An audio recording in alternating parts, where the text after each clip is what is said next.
Because it's Halloween tonight, we've heard all of the unfortunate death of Larry Bostic. We decided to spice things up here at the radio. Instead of having our 1 hour of 80s music segment, we're here conquering Cairo's only DNA laboratory named Bioscience.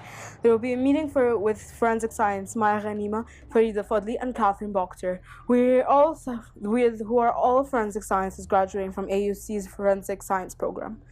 They will be giving us a quick summary of the basics of forensic science and will be explaining to the following subjects: gel electrophoresis, short tandem repeats, and its connection to polymerase chain reaction, and the FBI's creation named CODIS.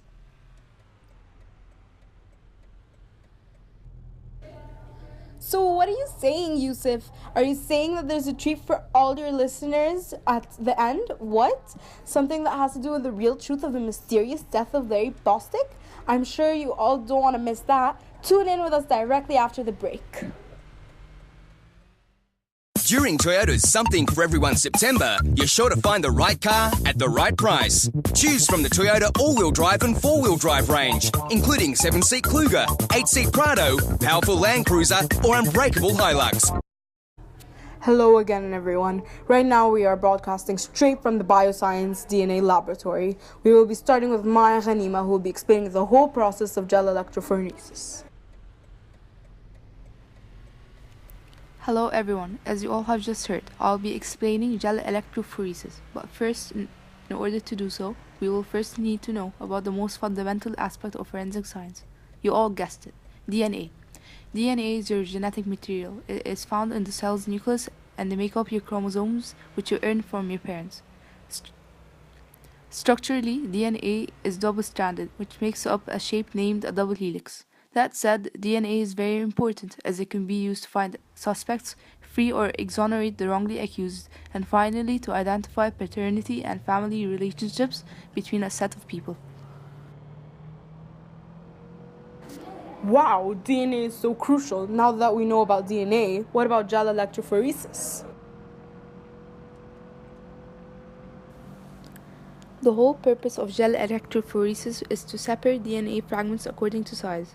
Gel electrophoresis is a very long process, but for our sanity, let me take you through the most basic summary of gel electrophoresis. First, DNA samples are collected and are amplified through the process of PCR, which is a subject we will be explaining later.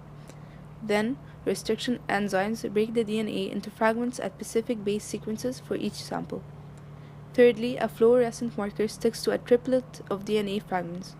Lastly, and most importantly, samples are added to a chamber where an electric current is passed through.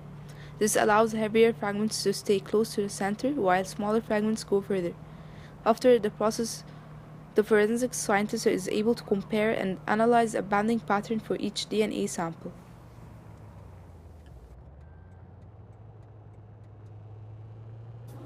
What a long, crazy process, girl. Forensics is sure more than what we see in CSI and Miami. Okay, what about short tandem repeats and polymerase chain reaction? STR is basically the same as gel electrophoresis, but rather than analyzing the whole DNA sample, STR makes copies of specific parts of the DNA. This is where PCR comes in. After DNA samples are isolated, PCR amplifies the DNA, allowing the creation of over 1 billion copies of DNA from just a very small starting amount. Finally, the DNA is placed in a chamber and an electric current passes through. By the end of the process, the scientist is able to compare the different sizes of STRs, which are also known as stretches of DNA that are highly repetitive. Great! I think everyone knows enough about STR and PCR and gel electrophoresis. Now on to CODIS. Farida, would you please tell us more regarding your specialty? Hey guys, I'm Farida Fadli, your host, and as you know, I'll be talking about CODIS, which most of you guys know as the Combined DNA Index System. This system is used to help the FBI in their federal investigations, and it's actually very successful, don't you think, Maya? Yeah, that's correct. It's been used to match the DNA results with the perpetrators, and it also helps when there's a missing person or a disaster victim. So not every new system that comes about in this world is always perfect. CODIS might indirectly wrongfully convict people, which is why detectives usually collect the DNA as soon as they get to the scene. As I mentioned, CODIS isn't perfect. CODIS contains large amounts of genetic information. This allows agencies to compromise the system. Can you believe that? Not even the FBI can always keep their information safe.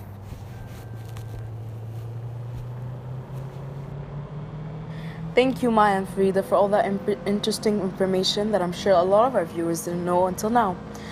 Now let's get to the spicy stuff. So as forensic scientists, we see new things and new cases every day. Up until very recently, well actually, last night, I was just like all of you, trusting the judge and the victim to find out the right criminal if a crime was ever committed. But this case blew me away way too much to not share with everybody. Also, this case shows how essential forensic science is to help a case and show who the real criminal is with DNA analysis. In my opinion, the most useful utensil for any crime. So what about the most famous Larry Bostic? What's up with that guy? Well, on October 12, 1988, at 4 a.m., reportedly a black man with a knife attacked a 30-year-old woman when she was going back home after using a payphone in Fort Lauderdale. He then forced her to go with him in an abandoned area and made her take her clothes off and then raped her. He also stole $75 from her purse. I mean, as if raping her wasn't enough. She went and reported the crime, good for her in my opinion, but here's when it gets interesting. The police got her pictures of men of her description and she said Bostic was the rapist. She confessed years later that she might have thought it was him because she saw him in her neighborhood days before. One picture ruined a man's life. Anyways, back to the case. Bostic was arrested and charged with theft and sexual battery. He was an innocent man, although not most men aren't really innocent of anything, who pleaded guilty to a rape he did not commit. He confessed to his crime just so he can escape a possible life sentence, but he was truly innocent and that was later found out. Prior to his arrest of this rape case, Bostic was released on probation after serving 3 years in prison, but was arrested 9 months later for a different crime. He was sentenced to 17 years of prison for breaking the rules of his probation from his rape conviction. He again pleaded guilty to the new battery charge, which the weird part is not even related to him and had no evidence against him, but alas, he got a 12-year sentence. Talk about never getting a break. After years in prison, in 2005, Bostic sent a handwritten letter asking for DNA testing on the victim's underwear and the rape kit, gathered from 1988.